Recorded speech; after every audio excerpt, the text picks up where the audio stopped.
আসসালামু আলাইকুম। তো আমি এখানে লোটে মাছ রান্না করছি। তো এটা আমি প্রথম রান্না করতেছি।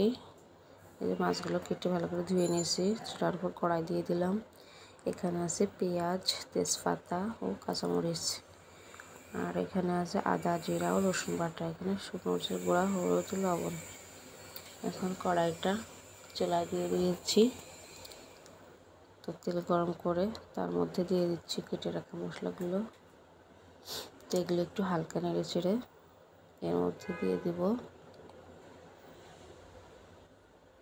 শুকনো মশলাগুলো দেব একটু পরে। তো এই যে বাটা মশলাটা আমি আগে দিচ্ছি, জিরা, আদা, রসুন বাটাটা। তো এটা সাথে মিশিয়ে নেব একটু নেড়ে চেড়ে। তো ভিউয়ার্স, আমি একটু অসুস্থ, আমার হাতটা অনেকটা কেটে গেছে, তো আপনারা সবাই দোয়া করবেন। তো এখানে শুকনো মশলাগুলো দিয়ে দিয়েছি, মরিচের গুঁড়া, হলুদের গুঁড়া, লবণ। তো এগুলো হালকা করে নেড়েছে দিয়ে দিলাম ধনিয়ার গুঁড়া।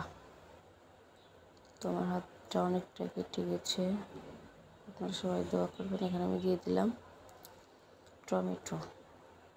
আমার রেসিপিটা তোলা ছিল বলে দিতে পারছি, না হলে হয়তো দিতে পারতাম না। তো এখানে একটু পানি দিয়ে মশলাটা আমি কষিয়ে নিচ্ছি। তো এই যে মশলাটা কষানো হয়ে গেছে, এখন এখানে মাছগুলো দিয়ে দিচ্ছি। মাছগুলো দিয়ে একটু হালকা করে নেড়ে চেড়ে মিশিয়ে নিচ্ছি। তো ভিউয়ার্স, আপনারা আমার চ্যানেলে দেখুন, এখানে আমি অফ ক্যামেরায় সামান্য পরিমাণে একটু পানি দিয়ে দিয়েছিলাম। তো এই সামান্য পরিমাণ পানিটা দিয়েই রান্নাটা করছি, বাড়তি কোনো পানি দেব না। তো আপনারা আমার ভিডিওগুলো ভিউ করবেন, আমাকে সাপোর্ট করবেন। আর যারা দেখেন সুন্দর কমেন্ট করেন, তাদেরকে অসংখ্য অসংখ্য ধন্যবাদ। তো আমি হালকা করে নেড়ে ভালো করে বলকটা পর্যন্ত অপেক্ষা করব।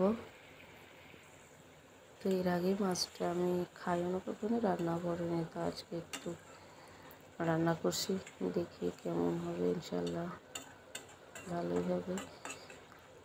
তো এই যে মাছটা আমি রান্না প্রায় শেষের দিকে, তেল উপরে উঠে এসেছে, আর একটু নেড়ে দিচ্ছি, মাছটা ভেঙে যায়। তো এই যে আমার মাছটা হয়ে গেছে, আমি চুলাটা বন্ধ করে দিয়েছি, এখন পরিবেশন করে নিচ্ছি। তো মাশাআল্লাহ ভালোই হয়েছে। তো আপনারা বাসা ট্রাই করবেন। আসসালামু আলাইকুম, আল্লাহ হাফেজ।